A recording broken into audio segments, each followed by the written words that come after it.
We also have an active shooter prevention class as well that we offer a training, because what we've seen is that it's about prevention, it's not about aftermath, which is why we're all here, which is really exciting to see. When we look at the majority of active shooter programs, the majority of them are training the shooters because they go to school there, they work there, you just gave them your plan to take out more people. So it's not very effective.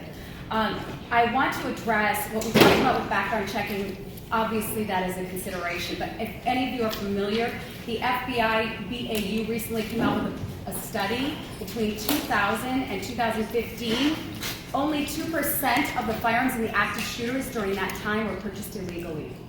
Everything else was purchased legally, or they already possessed it, or they borrowed it from a friend. And so when we look at all of these different types of solutions, this is one of the small concerns when we look at it overall. And so when we are looking at all of these issues that we have to deal with, when we look at the schools, I talk to schools every day that are not willing to put in metal detectors in their schools because it's the appearance of being unsafe.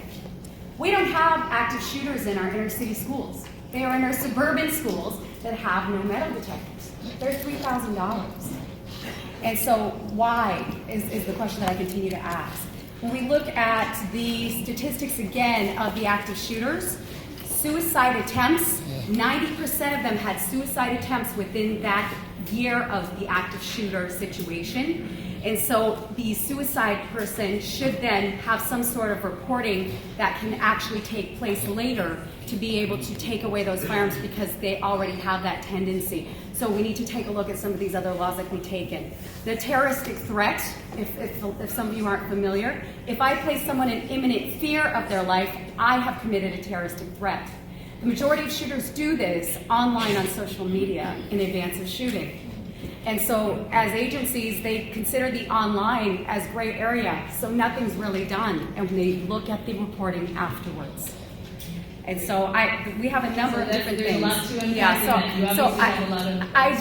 do, and I want other people to speak, but one of the things that I want to say is that I have so many different options and solutions, things that aren't out in the world, and I've tried to bring it to legislators, and none of them are interested in hearing it because they're more about the rhetoric and about the PR versus actually creating a solution. And so I appreciate that you're really doing this today. So thank you.